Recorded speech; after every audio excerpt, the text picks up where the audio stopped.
This is spaghetti coated in a rich meat sauce, with every ingredient working together. But it does not begin that way. A pot of water, a knife, ground beef, tomatoes, onion, garlic. Nothing here looks remarkable. Yet within about 45 minutes, dry spaghetti will absorb water, raw beef will develop deep roasted flavor, tomatoes will become sauce, and ingredients that began completely separate will become a single dish. That is the strange magic of cooking. It does not always need rare ingredients. It needs order, heat, time, and a little history. Long before these ingredients reached the same pot, they belonged to different traditions. Pasta was already deeply rooted in Italian cooking before tomato sauce became one of its familiar companions.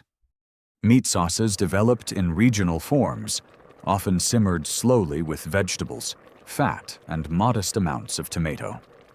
But the simple spaghetti with ground beef tomato sauce, familiar to many people today, is not one fixed ancient recipe. It belongs to a wider family of dishes shaped by migration, adaptation, convenience, and ordinary home cooking. As families moved across the world, recipes changed with them. Ingredients became more or less available, habits shifted, and familiar methods adapted to unfamiliar kitchens. The result was not one official recipe, but countless household versions built around the same comforting idea: pasta, tomato, and meat brought together in a warm, filling meal. So let us follow one simple version from its separate ingredients to its final form. We begin with the onion. Dice it into small pieces.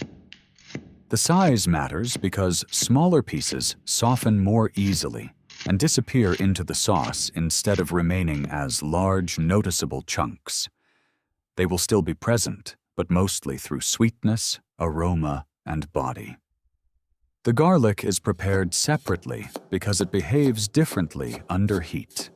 Once cut, it releases its aroma quickly, but it can also burn long before the onion is ready. At this stage, the ingredients are no longer untouched, but they are still separate. Preparation has created order.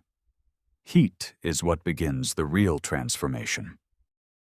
A little oil goes into a warm pot, followed by the onion.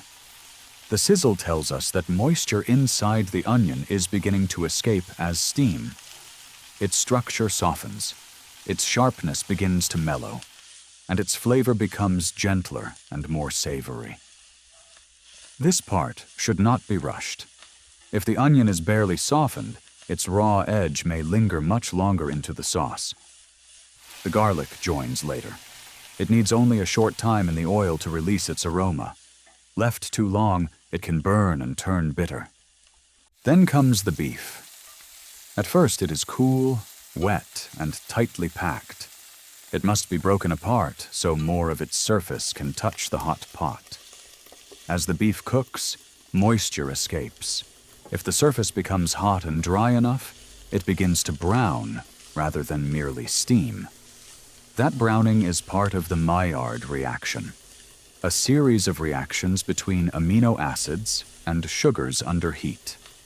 It produces the deeper color and many of the roasted aromas associated with seared meat, toasted bread, and browned crusts. The beef is not simply becoming cooked. It is developing flavors that did not exist when it was raw. Once the meat has browned, the tomatoes arrive. Crushed or pureed, they pour into the pot and loosen the browned fragments clinging to the bottom. The meat, onion, garlic, oil, and tomato begin sharing the same space, but they have not fully become a sauce yet. Salt, pepper, and herbs are added. Then the mixture settles into a gentle simmer.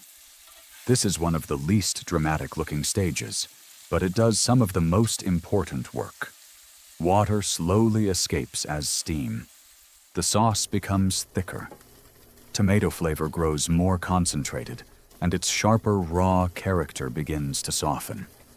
The onion continues to break down, while the browned beef gives its richness to the surrounding liquid. What began as separate ingredients is becoming a system. Each part now changes the way the others taste. While the sauce simmers, a second pot works towards the same destination. Water is brought to a full rolling boil and seasoned with salt. The spaghetti enters stiff and dry, with a structure that contains very little water. As it cooks, the strands absorb water and become flexible. Starch near the surface begins to loosen, which is why the cooking water gradually turns cloudy. The goal is not to cook the spaghetti until it loses all resistance. It should be removed while it still has enough structure to finish cooking in the sauce. For several minutes, the two pots work in parallel. One transforms meat and tomato into sauce. The other transforms dry pasta into something soft enough to eat, but strong enough to hold its shape. Then comes the moment everything has been building toward. The spaghetti is lifted from the water and placed directly into the sauce. Until now, we have had cooked pasta and cooked meat sauce. They are both ready, but they are still separate. A small amount of the cloudy pasta water can be added to loosen the sauce. The starch it contains helps improve the texture as the pasta is tossed and moved through the pot. Heat, starch, fat, and motion begin pulling everything together. The sauce no longer sits beneath the spaghetti or slides around it. It starts coating the surface of every strand. The pasta absorbs some of the surrounding flavor as it finishes cooking, while the sauce becomes more cohesive around it. This is the real turning point. The ingredients became edible at different moments. They became a dish only when they finally met. Plated, perhaps with a little grated cheese over the top, spaghetti with meat sauce looks simple. It always does. But nothing about the transformation was automatic. The onion had to soften. The garlic had to release its aroma without burning. The beef had to brown. The tomatoes had to simmer and concentrate. The spaghetti had to absorb just enough water. And everything had to meet, while heat, moisture, and movement could still bind it together. Cooking did not merely combine these ingredients. It changed each one until it could become part of something larger. This was the story of spaghetti with meat sauce.